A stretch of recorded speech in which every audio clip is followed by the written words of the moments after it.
Okay, what's going on, everybody? My name is Mang.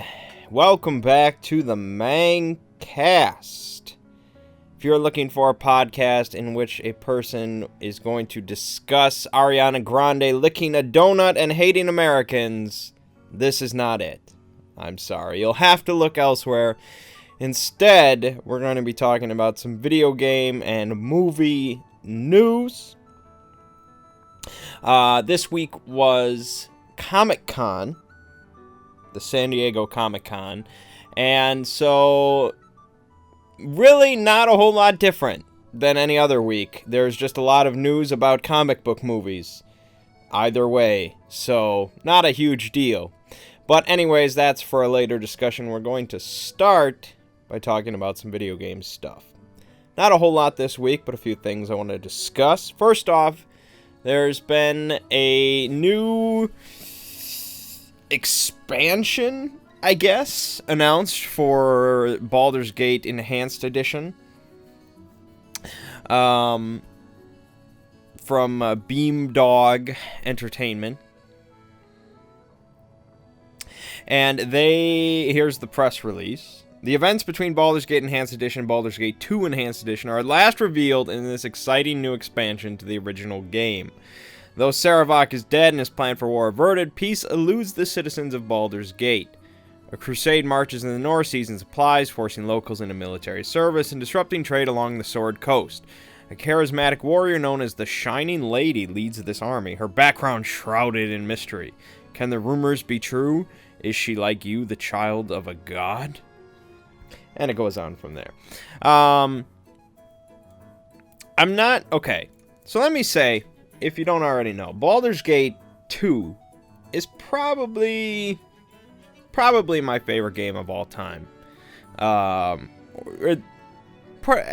3 at any given moment. Baldur's Gate 1, on the other hand, is kind of... I like it. I played it as a kid, but if I'm in the mood for that, I'm gonna play Baldur's Gate 2 every time. That's just kind of how it is.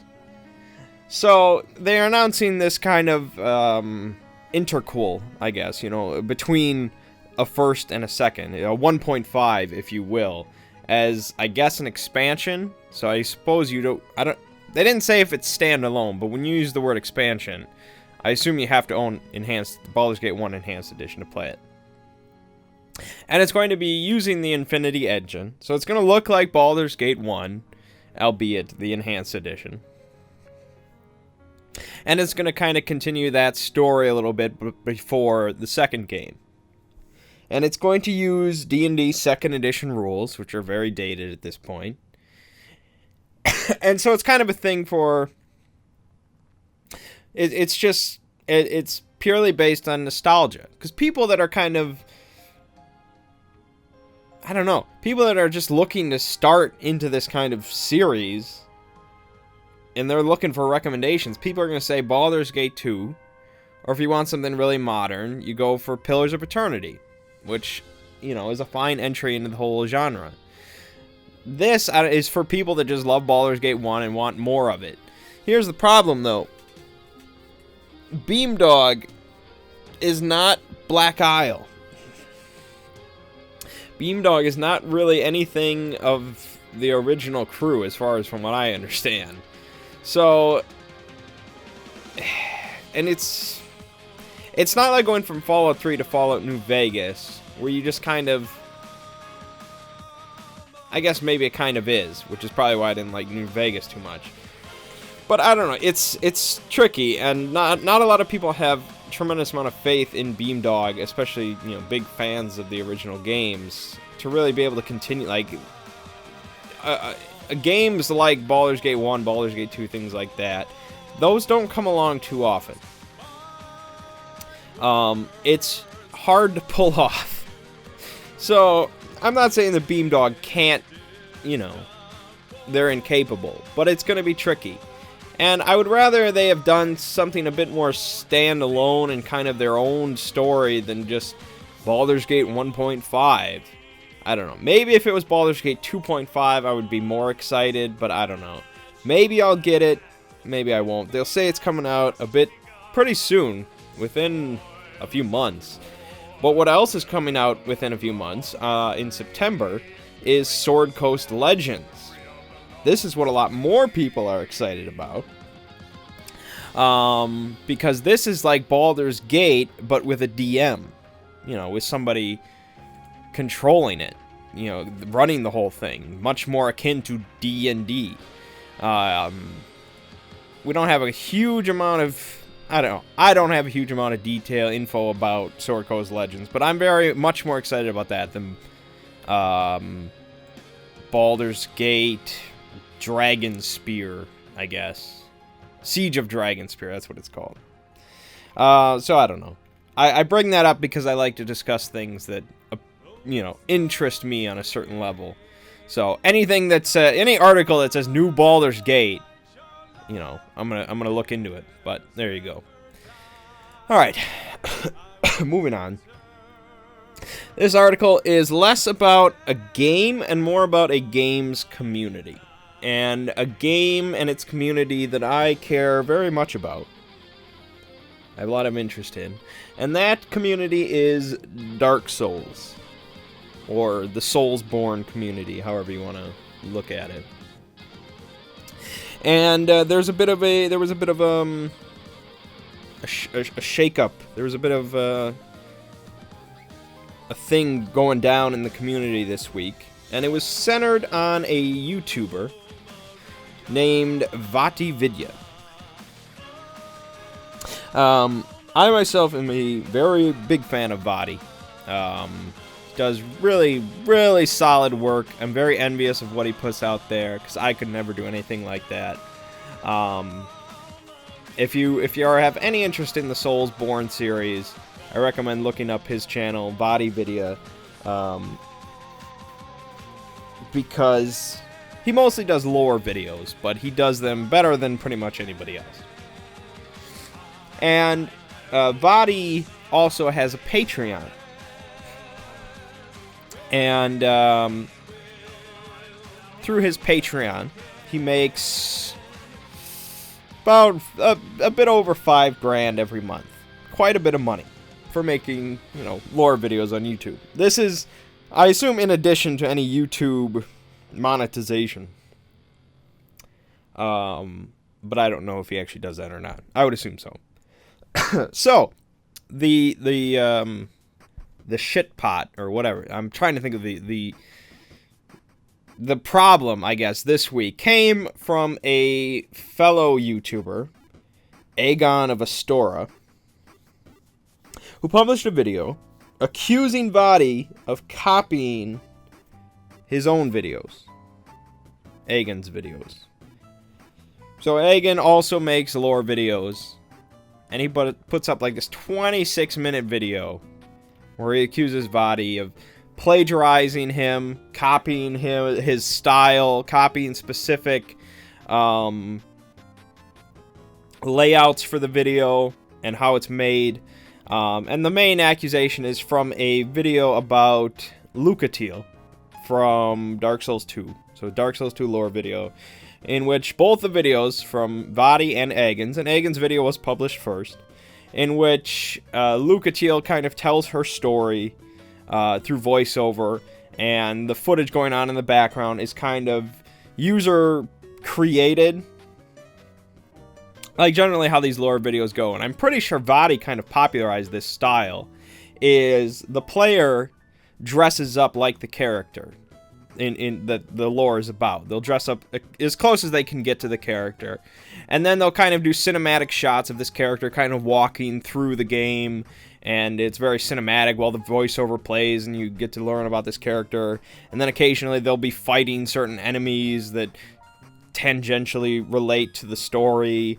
And so for the Lucatiel one, there was like a duel where you fight the Pursuer going on, and then there was she fights like the spirit of her brother while she's kind of talking about her brother. And there's one point where she's like, there's only one way up in Mira, and both of the videos show her going up on the elevator, which doesn't really have anything to do with it, but going up, I guess. So, I mean, if you watch the video, if you look it up, they are pretty similar. As far as, you know, what is happening on screen. They're not, like, identical. They don't, like, copy shots or anything like that. Vaati never stole footage or anything like that. But M.A.N.G.C.A.S.T is claiming that the shots and what is going on in the footage that both of them put together is so similar that Vaati had to just steal it from, like, steal all the ideas, directly copy it from M.A.N.G.C.A.S.T. And Vaati responded, basically saying that they, you know, anybody that comes up and wants to do lore videos for one of these games, they have a very limited pool of information, a limited pool of substance, of content to pull from, based on, you know, the dialogue, based on item descriptions, based on locations that really make logical sense. I mean, Lucatiel Lucatiel's brother's spirit only appears at one point in the game. So, if you're going to do a video about Lucatiel, you're probably going to include that. But, you know, M.A.N.G.C.A.S.T goes into kind of detail with, you know, they do a duel between two characters, and they parry, and then after they win the duel, they do this specific hurrah emote, you know, and it's just like, well, you know, how many emotes really make sense when you win a duel? And a parry is kind of a very specific part of a duel that's going to happen to show that, oh, you know, there's a serious shit going down. So Vaati, you know, defended himself. And M.A.N.G.C.A.S.T also included some more personal stuff against Vaati, which was kind of not great. Like, I believe, like, M.A.N.G.C.A.S.T ran, like, scripts or, like, transcripts of something from Vaati's videos through, like, a plagiarizing tool, and they ran with, like, 95% match or some shit like that, but Vaati uses a lot of item descriptions, so he says, you know, there's limited there. And then M.A.N.G.C.A.S.T also went into how Vaati did, like, a podcast, and he seemed, like, really aloof and shy, so that means he's faking something. And then also M.A.N.C.A.S.T called Vaati an elitist for not really participating in the community enough, and because he described Let's Plays as being easier to make than the videos that Vaati, you know, he himself puts together. Well, let me tell you, they are. As far as videos on the internet go, Let's Plays are some of the easiest shit to do, other than just taking out your phone and recording something that's going on. Like, that's like the bottom, is just whipping out your phone while something's going on and just hitting record. And then stepping up from that is Let's Plays. So Vaati, he's not an elitist, that's a fact. I've done Let's Plays, and I've done other shit that involve more work. Everything else is more work. But anyways. So Vaati video, you know, he responded, he defended himself the best that he could. His Patreon took a bit of a hit from some people that didn't really support him. But I think it's kind of dying down now as people just move on. We'll see if there's any long-term effects. But really, you know, plagiarizing is a pretty serious accusation. And I agree that the video that M.A.N.C.A.S.T showed off, they're similar. I could certainly see Vaati having seen that video, because that's what he does. I mean, Vaati video, what he does is he plays through the games a shit ton, he absorbs all the information that he can from the game, and then he also goes out onto the internet, and he absorbs as much information from there as he can. And yes, he even admits to being like a sponge, where he reads and he watches what he can. And so everything that he takes in is going to influence him a little bit. So maybe he even plagiarized it unconsciously. And, you know, I'm no stranger to that. Anything that I've ever said in, like, a Souls video or whatever about lore has probably come from Epic Name Bro's mouth.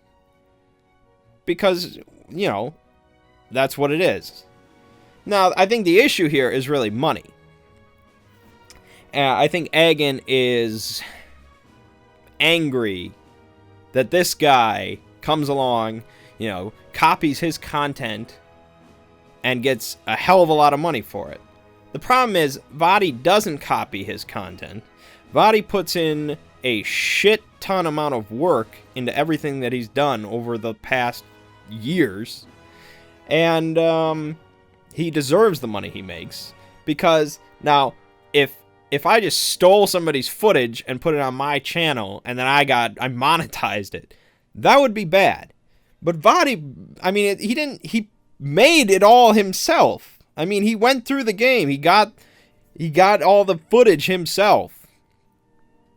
So, I don't know. It's kind of silly. I mean, yeah, Vaati gets paid, but he gets paid from the community that really supports him, you know. Now, yeah, there are those that now think that Vaati is a liar, a cheat, you know, a thief, whatever. And those people can rescind their payments. They can stop giving him money, and there you have it. It's kind of those situations, though. It's like, it's so easy to support Vaati, because he's kind of the big guy. He's been around for so long. He's put out a hell of a lot of good content. Then this little guy comes along that wants to make kind of a name for himself. He accuses him. You know, there's this big shitstorm. And Egan is hoping to steal some of that kind of fan base over to his side. Or what have you. I think the issue here really is the fact that this is all public. That's kind of how it is nowadays. Is like everything has to be this kind of big blow up because the community is just... Internet is so... You know... It's everywhere. So instead of, you know, Egan just messaging Vaati privately and communicating this through and be like, hey, I think you kind of... This seems really similar to me. You know, Egan just wanted to throw him onto the barbecue and just be like, look at him, he stole from me, he's a cheat. Quit giving him money, he's horrible. I don't know. It's just kind of... There's no way to prove it one way or another. It's just kind of a smear campaign is all it really is. I don't know. I support Vaati because I think he does put out a lot of good content.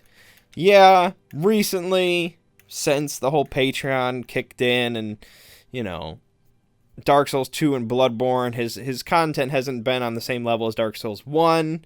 But I don't pay him any money. I mean, let's make it clear. I don't pay Vaati any money. And I never will. Because I'm a damn cheapskate. If Vaati wanted to stop making videos forever... It would suck, but life would go on. So, I don't know. But I really have no interest in watching any of Egan's videos now, because he just seems kind of... He just doesn't seem like a good guy. It just doesn't seem like... Do this shit privately. But anyways, that's pretty minor stuff as far in the grand scheme of things. Something a bit more interesting is IGN... posted a video of 18 minutes of footage from No Man's Sky led by Sean Murray himself. And so I'm not going to show you the footage. You can go to IGN, you can find it yourself. I mean, I assume most people that have any interest in No Man's Sky have already seen this, but if not, it's out there. You can watch it. So, it looks good. It looks like something that I want to play. It's one of those things that I think, like, none of, like, the big three major video game companies, you know, they would never, like... This would never be their idea. Like, this feels like an indie game that is just blown up It's gigantic proportions. That's kind of what it feels like. And I guess that's kind of what it is. Because, you know, Sean Murray and his team, not a big team. You know, it's just a few people. So it's very impressive from what, you know, from what we've seen, from what they've made. Very impressive stuff. So the footage included some new stuff we haven't really seen before. We learned about. There's a wanted system. That's it's very much like Grand Theft Auto. There's like 5 stars. He called them stars. And if you do bad shit on a planet, your wanted level goes up, and the cops come after you. The Sentinels.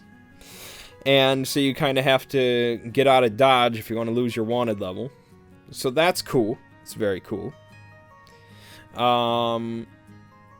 Like, ships and weapons and all that are also all procedurally generated. So I think he used like the word 100,000 or something like that. There's a lot of weapons and ships involved. The problem with that is something akin to Borderlands then, where it's just like nothing's really special. Like it's not like Diablo or something like that where you have uniques. It's like, oh shit, look at that. It's more like, oh, I have the Fizzle Buster 3000 Quadrumity. It has plus 37 reload rate and plus 200 DPS. You know, it's something like that. It's not... I will have to see... Like, we didn't see any... Well, I guess we kind of did see the inventory system. And how you can customize your weapons. And that looks pretty cool. It all looks pretty slick. We saw that you get a jetpack, which I would be shocked if there wasn't something akin to a jetpack. For traversing landscapes. We saw that you can destroy the environment. You can destroy, like, large rocks, and there's things to mine and stuff like that. We didn't see him actually being able to destroy the planet, as in the ground. But we did see that with his regular gun, he couldn't destroy a large rock, and then once he gave it, like, a plasma customization, he could destroy the large rock. So it could be that at a certain point you might get powerful enough to destroy the planet itself, which would be really interesting. I imagine maybe there's like a super wanted level if you do some shit like that. Hard to say. We saw him kill a goat creature, stuff like that. And I remember reading something about Sean Murray and how he's kind of like a pacifist, I believe. Like, if it were up to him, you would never really kill anything. But he realized that that's not really an option. That's not really something that could happen in today's video game landscape. So you're able to kill things, but the cops don't like it. And so then the cops show up and they'll start shooting at you, and then if you shoot one of the cops, then your wanted level really goes up. So killing animals, I don't know if he even got anything for killing the goat. So I feel like he's kind of artificially dissuaded people from killing creatures, but we'll see. He showed off like a trading port, I guess, on one of the planets. And he said that, you know, this will be populated by AI trading ships, but also players can land there and trade. And that made me think. Because, you know, we've seen how big the game universe is. Like, no game, world, universe, whatever, will ever be larger, I think. Because you're not going to get larger than this. And so the question is, will I ever see another person? If the whole world played this game every day, would I ever see another person? Now, maybe if there's a friend system, maybe you can meet up that way, meet your friends. I could see that definitely being involved. But that's not other player traders or anything like that. I feel like the world is almost too large for really any sort of interaction between random people. If I'm on a planet, I feel like I'm never going to see anybody else ever. Because I remember the statistics. There was like, it's like 98% of the planets will never be touched on or something. Some insane shit like that. The game is huge. So I don't know. So it's good they have AI trading and stuff like that, but I don't know. I don't know how that's going to happen. So he showed off kind of he talked about kind of the different ways that you can play the game.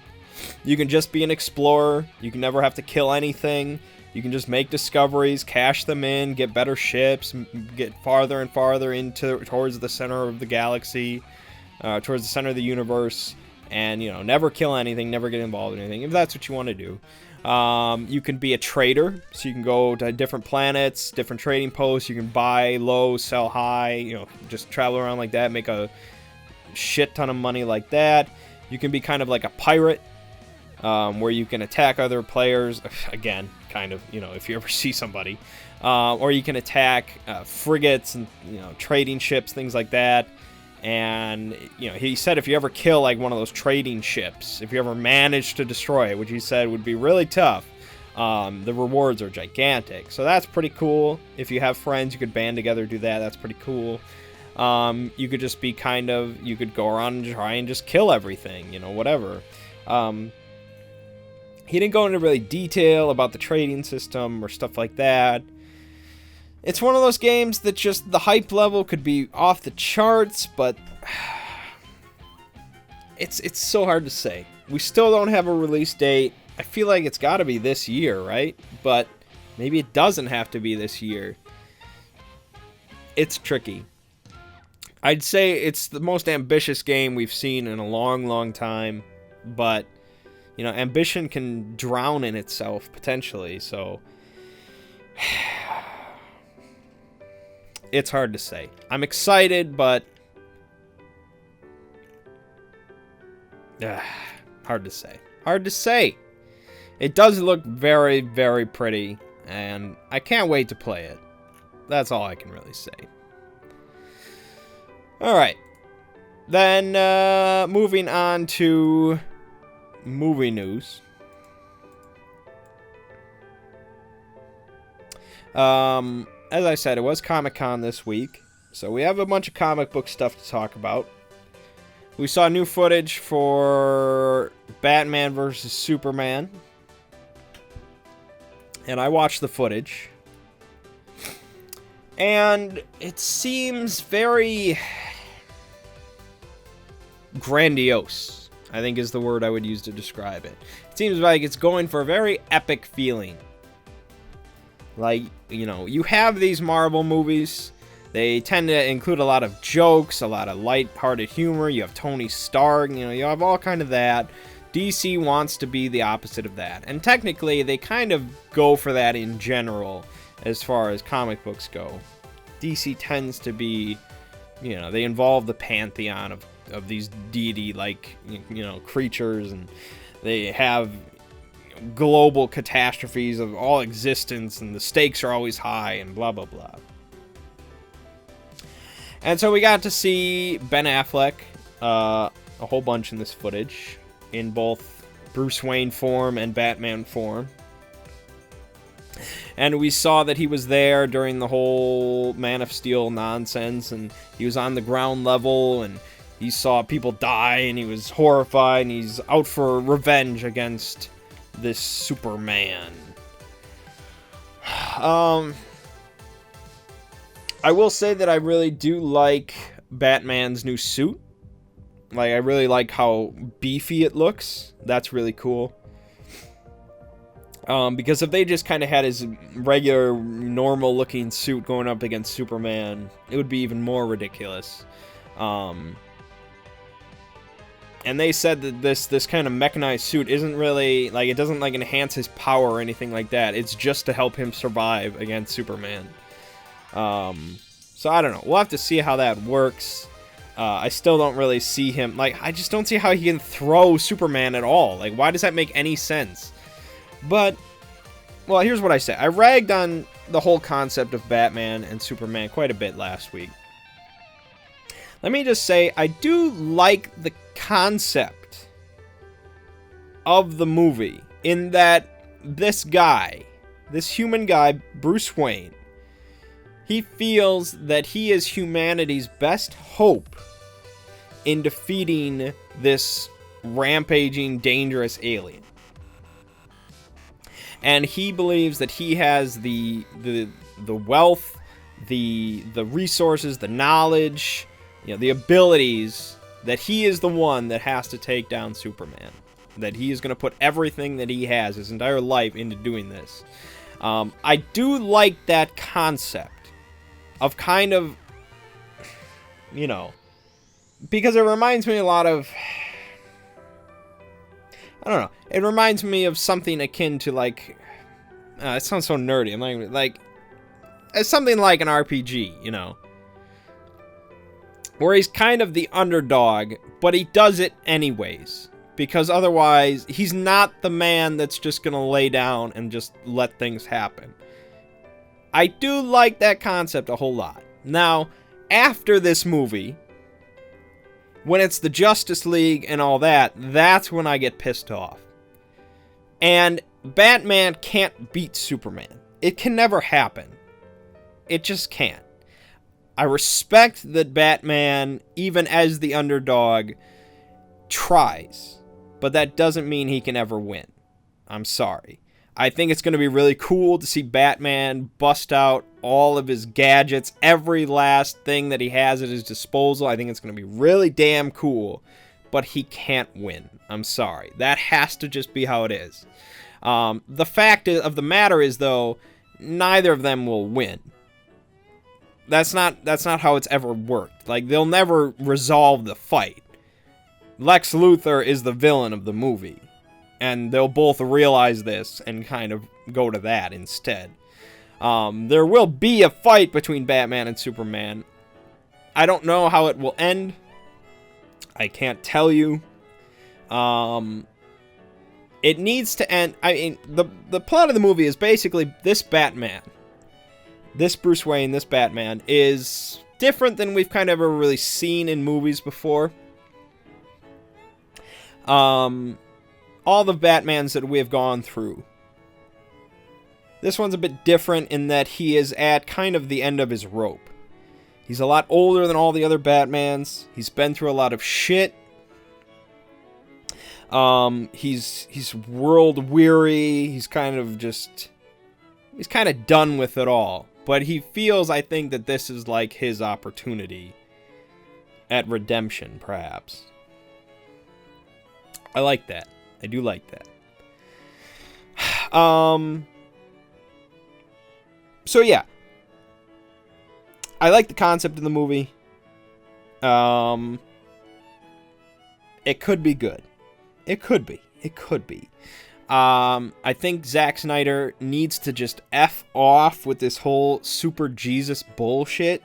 If you've seen the footage, and I'm talking about all this, so you probably should see the footage. There's a shot in the footage where these people are like standing on the roof of their house while there's a flood going on. And they're like reaching out their hands towards Superman up in the air to like save us, And he's just standing there with like the sun at his back, just kind of looking down at them. And he's just kind of like posing up there. And it's just like, Jesus Christ, why would Superman not just be flying around just, like grabbing them all? Why is he posing up there? It's such bullshit. If I were Batman, I would want to take him down. What else? We get a glimpse of Wonder Woman. What she's actually doing is kind of vague. There's like a big weird explosion. And she's just doing badass things for like 4 seconds. So, I don't know. Does Wonder Woman really even need to be in this movie? That's going to be a question I ask. We already have Superman and Batman seem like enough to fill a whole movie. But okay, we'll throw Wonder Woman in there. We got some shots of like Bruce Wayne as a child. So we get to see his parents die again, in case you didn't know about that. Spoilers. There were a couple interesting shots of Bruce Wayne looking at like a newspaper article.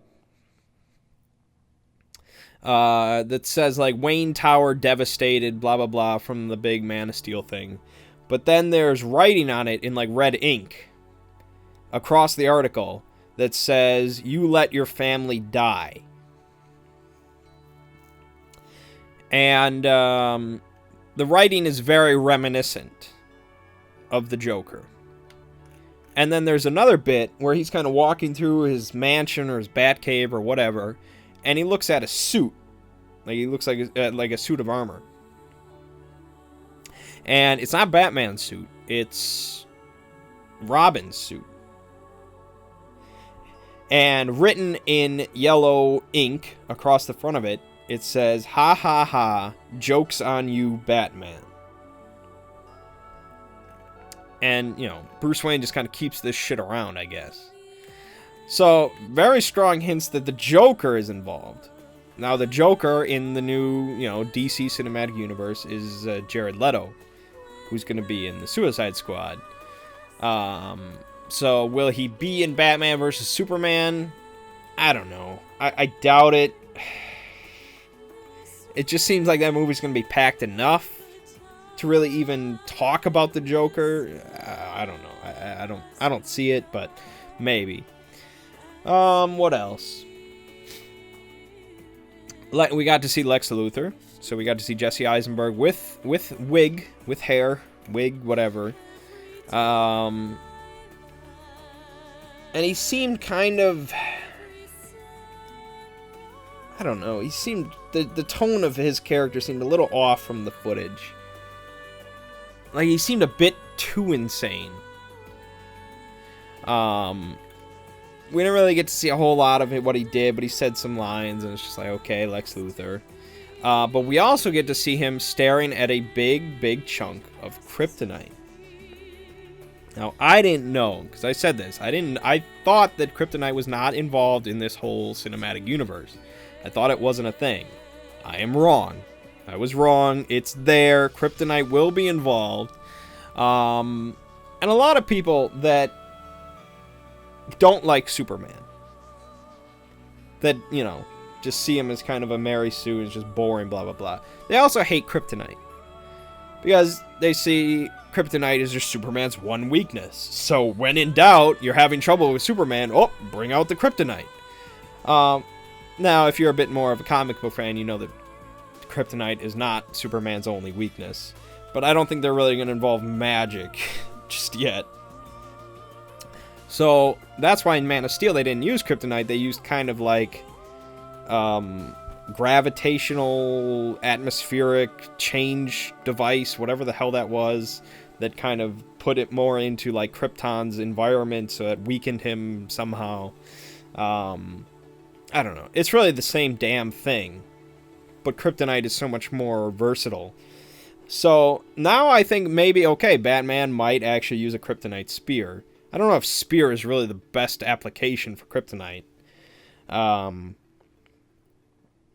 don't know. We'll see. But like I said, there's probably going to be one, maybe two fights between Batman and Superman, where we'll see Superman just kind of doing his basic shit, where he just punches things and maybe he uses his heat vision. But I think Batman is really going to freaking shine in that fight, even though he has to kind of not win. Because how could he? Yes, he'll have kryptonite, probably. But still, it's not going to happen. I mean, maybe they soup up kryptonite where it's just ridiculous. Like, if he's near kryptonite, he's just a regular guy, and Batman just can pummel the shit out of him. I don't know. They could do really anything they want.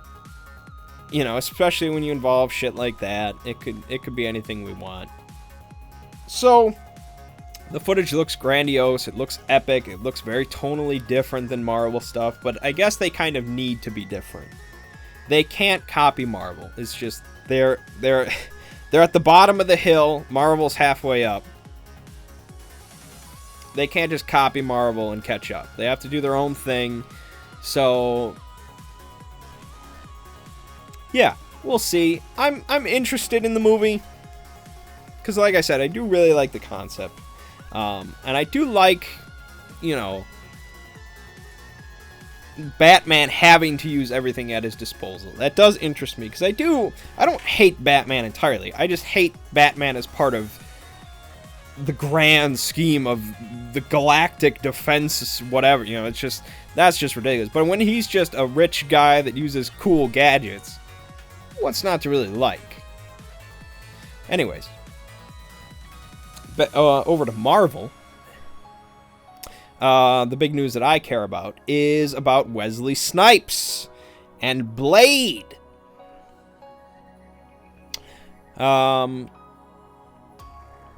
Wesley Snipes says that, and I quote, "The project is controlled by Marvel, and we did have a really productive and a wonderful meeting, and we discussed a number of things. I don't know where it's on their schedule at this point, but that hasn't been decided.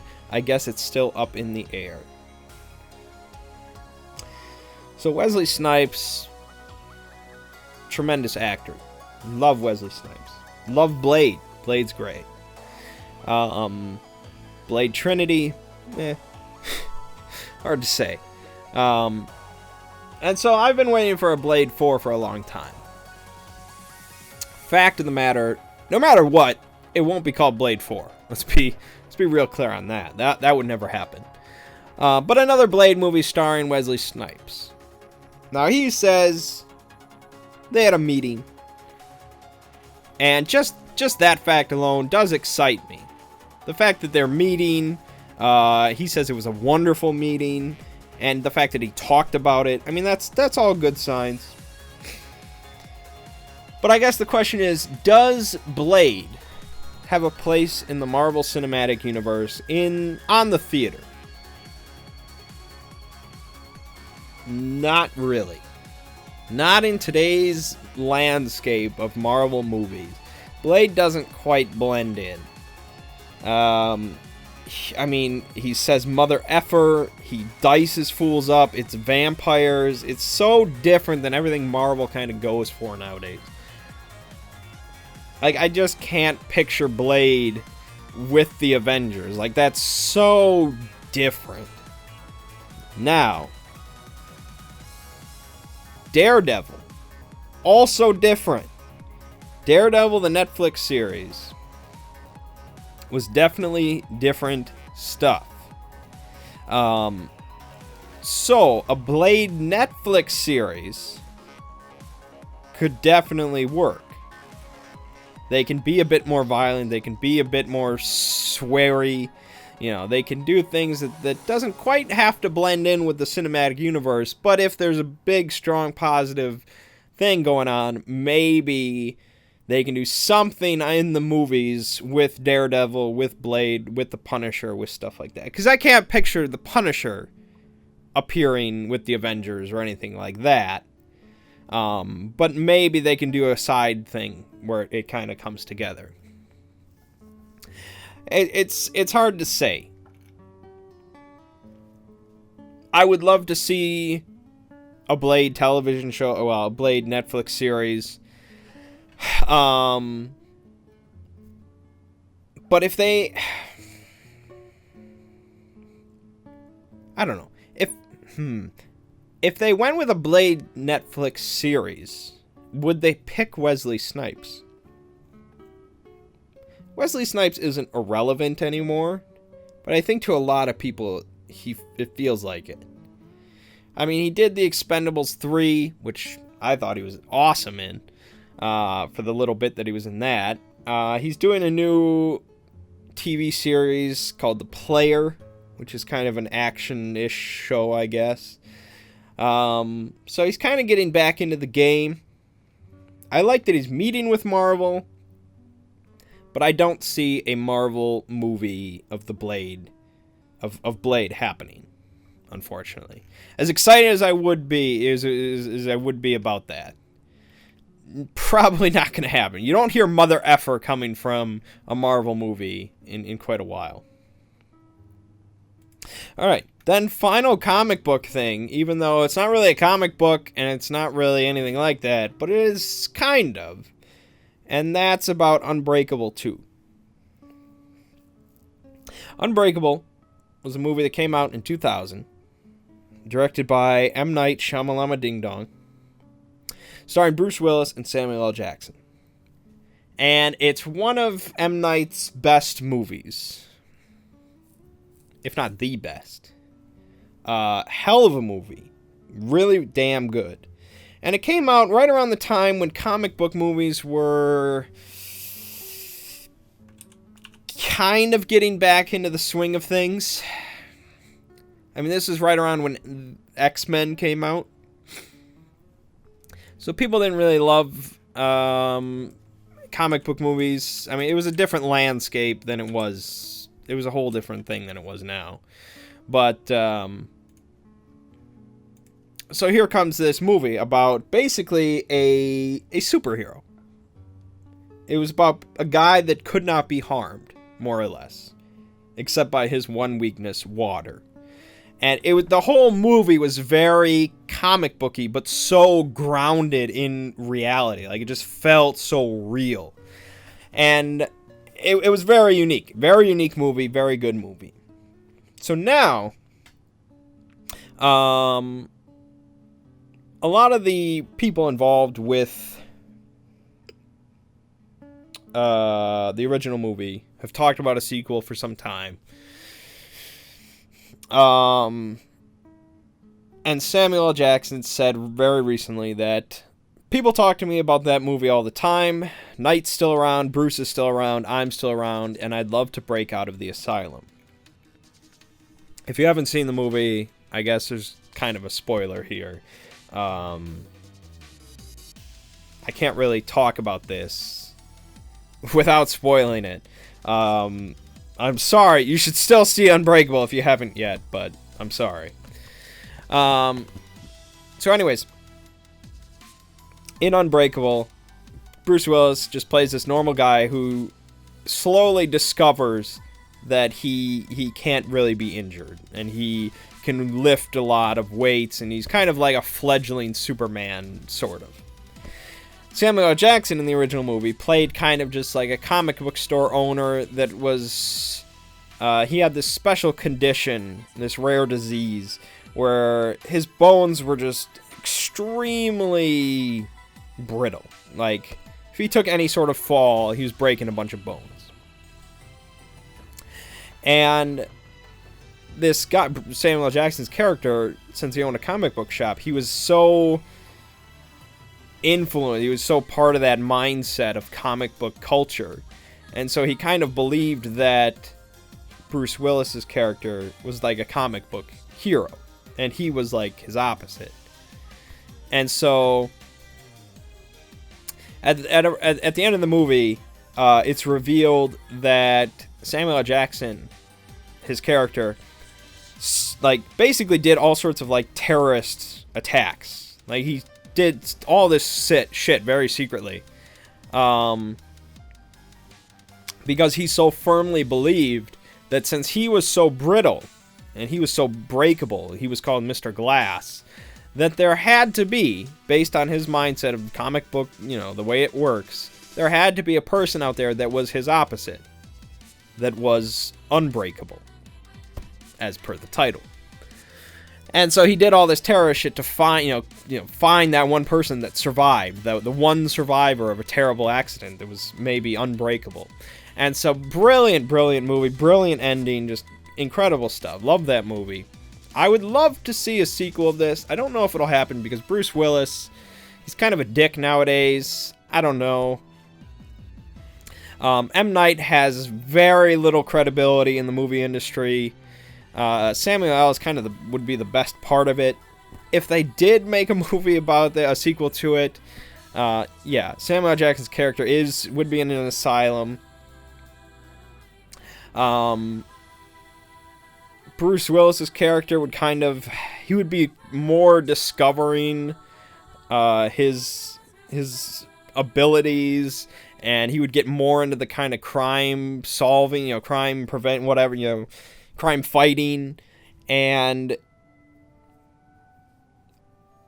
yeah, I guess, Samuel L. Jackson would have to break out of the asylum to be a part of that movie.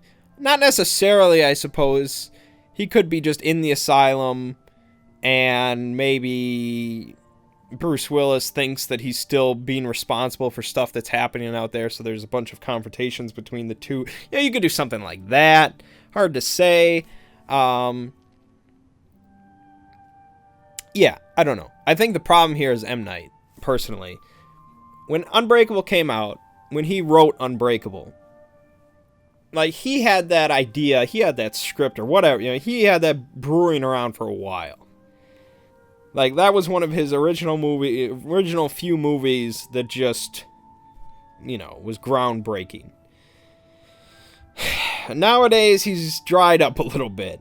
I don't know if I could trust M. Night to really write a competent sequel to Unbreakable. And I don't think he would trust anybody else to write it, so I don't know. I could see it definitely flopping, which is a shame, because nowadays is the perfect time for something like Unbreakable to come out. A comic book movie that's real. Obviously it's not real, but much more grounded in reality than the DC Marvel ridiculousness that we got going on, you know, where you just have people flying through the sky and giant green men and robotic suits and, you know, lightning, you know, all sorts of shit like that. To just have a regular guy that discovers that he can lift a lie, he can't get hurt, and, you know, there's shit out there, and maybe he can do something about it. I mean, that's it's such a good idea. The original movie still really holds up. I would love to see a good sequel to it, but I don't know. I don't know if I could really see it happening. But at least they're all kind of interested. All right, and then final thing to talk about. Getting away from comic books. Stephen King, very, very, very prolific writer of horror. And a bunch of movies have been made based on Stephen King stories. A whole bunch. You can look up a list, I'm sure. And nowadays, they are now remaking Stephen King movies. Movies based on Stephen King books. A little while ago, we had Carrie, the remake starring Chloe Grace Moretz, which could have been better. And they're working on a new It. And now we get some more info about a remake of Cujo. I didn't think Cujo needed a remake because Cujo kind of sucked. Nobody cares about Cujo. I mean, Carrie, that's a big deal. Like, that's very much more cemented in popular culture. The only thing Cujo has going for it is when people see a scary dog or, you know, a rough-looking dog, like, oh, there goes Cujo, you know? Like, that's pretty much it. But Carrie has, like, you know, the blood spilling on the girl at prom and, you know, going ape shit. And It has, you know, the fucking Pennywise. You know, there's so much from It. You know, there's a lot of stuff. But Cujo? That's not the bad part, though, that they're remaking Cujo. That doesn't, I guess, really shock me. They'll remake anything. What shocks me is what they're titling the remake. If you haven't looked this up, and I doubt you have, get ready. Hold on to your butts. The remake of Cujo is titled C.U.J.O.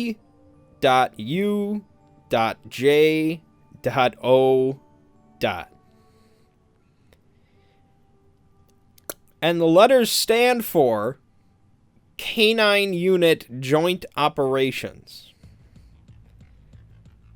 I'm not even shitting you. I'm not making this up. That's what it says. Like, nobody is going to call it, oh, did you see CUJO? Did you see that? Did you see Canine Unit Joint Operations this weekend? Hell of a movie. No, it's freaking Cujo. But I guess they don't want to just call it Cujo, even though that's exactly what they did for Carrie. That's what they're going to do for It. It's just what it is. But no, they had to be a little different. So it's Canine Unit Joint Operations. Oh, it gets better, though. Don't worry, it gets better.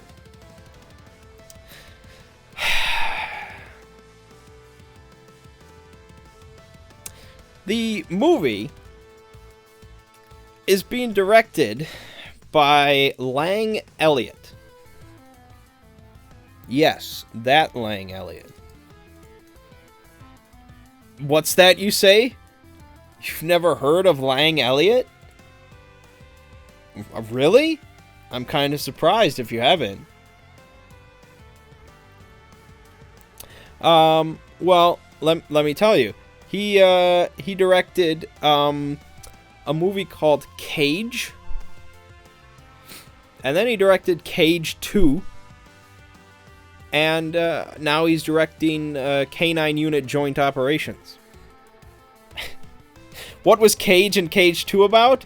Oh, it was about Reb Brown and Lou Ferrigno as part of like an underground MMA fight tournament.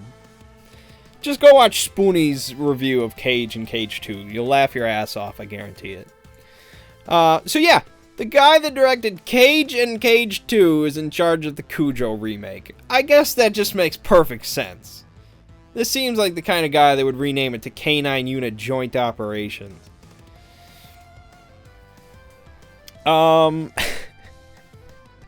My God. It's just...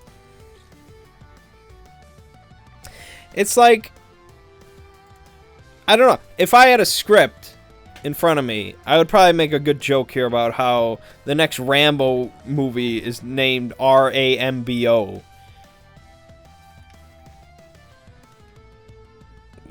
And it stands for Really Awesome Man Blowing something. I don't know. I can't finish that joke on the fly. But anyways.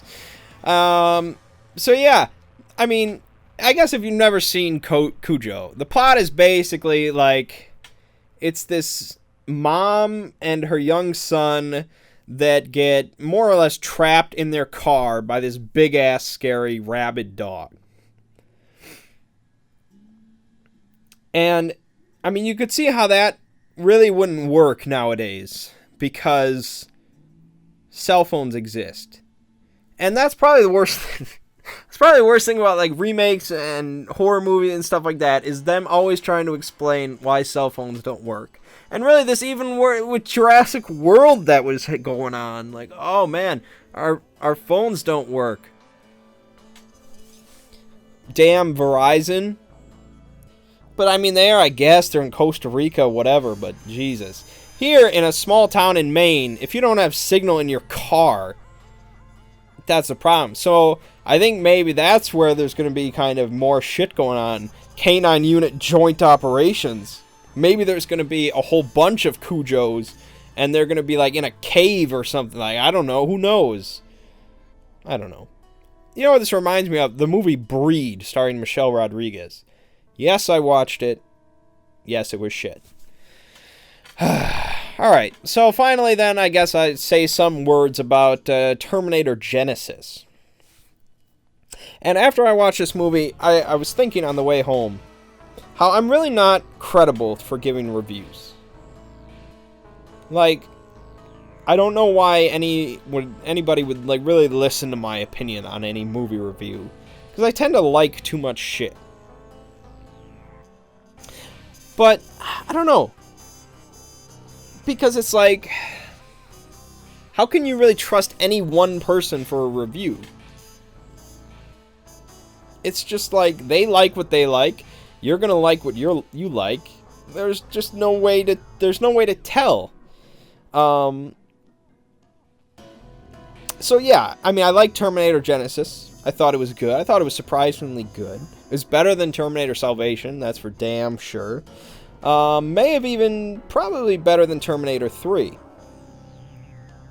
And here's the thing. Like, regardless of everything else, any other review that you've read or anything like that, let me tell you to you real straight. I feel like, well, first of all, I feel like most people know whether they want to see Terminator Genisys or not. Just based on the name. Well, really, just based on the name. You know probably whether or not you want to see it. But if you're on the fence, let me tell you this one thing. This movie, you're going to see this movie if you are an Arnold Schwarzenegger fan. That's really what it comes down to. This movie was for people that really like Arnold. Now, granted, I guess there are people out there that just love the Terminator universe.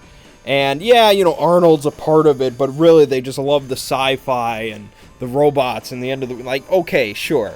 But really, this series is about Arnold. More or less. And especially, I think, Genisys. There are other characters, there are other actors involved in the movie. There's a plot going on. But this is kind of just fan service for Arnold fans. Arnold gets the best jokes. He's the best part of the movie. It's an Arnold deal. So if you're on the fence, really just evaluate your opinion of seeing Arnold Schwarzenegger on screen as part of his Terminator persona. That is how you decide. Arnold as the Terminator is a little different than normal Arnold. I mean, this is not like Arnold in Predator. Terminator Arnold is much more, he's meant to be much more robotic. And, Arnold pulls it off as good as he always has. So yeah, I'm a huge Arnold fan, so of course I loved it. A couple things, though. I'm not really going to get into the plot of the movie. We don't really have time for that. And it doesn't really matter. One is, I was born in 1990. Yes, I am a youngin'. And so, in the 80s, when Arnold really kind of just shined and did all that and stuff. And so, I never got to see a young Arnold on the theater screen. Like, I was denied that. So, early on in the movie, you get to see very much a young Arnold in kind of his Terminator form, CG obviously, doing some Terminator shit. And so it's just kind of a marvel for me to just be sitting in a theater seeing a young Arnold on the theater screen. Like, that was probably worth the ticket price as it is. That was really cool for me. Because the CGI, it looked really good. It looked really like young Arnold Schwarzenegger. It's really good. The other thing I thought was funny, and this doesn't really have to do with anything, was, well, time travel is an element of the movie. And some people are complaining that the plot line, the timeline, is really convoluted and hard to follow, and it doesn't make any sense. I didn't get that at all. I thought it was pretty basic. They don't really, it's not like Primer or anything. It's not too complicated. But the movie starts kind of in the future, like with all the Terminators and, ships flying around, classic future Terminator stuff. And then they go back to the 80s, like 84. And so they do a little bit there. And then they're like, oh, we have to go into the future to the year 2017. And I was sitting there thinking like, oh man, 2017, that's in the future. Like, honestly. And then they go to when they jump to the 2017 part, there's like a song playing, like guys listening to a song on the radio. And it's like a song from, like, right now. It's a popular, like a top 40 song right now. And so I'm thinking like, wow, man, this guy listening to the radio, he's like listening to like a retro station. They're in the future and he's listening to this shit. It took me like 20 minutes to realize that, oh shit, 2017 is like 2 years from now. I had no idea. I was so, like, I don't know, that I was just so engrossed in how, this timeline is like, oh, the future, like Terminator movies, the future, it just sounds like, oh, it's way up there. But 2017 is like right now. Because I didn't really realize until they just were like using like modern phones and stuff. It was like, wait a minute, 2017. I just think that was funny. My brain just didn't connect properly. Where we're kind of like living in the future. Like, to talk about the future now, you have to go into like 2030s and stuff. Yeah, it's interesting. All right, so I guess that wraps it up.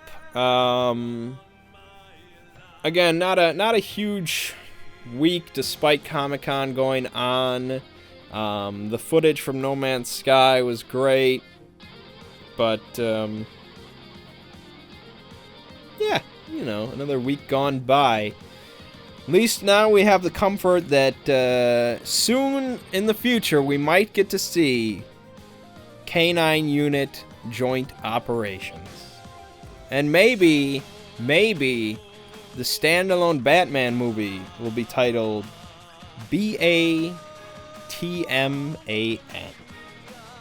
But anyways, my name is Mang. This has been the Manggcast for July 11th, 2015. And 2017 is not that far off.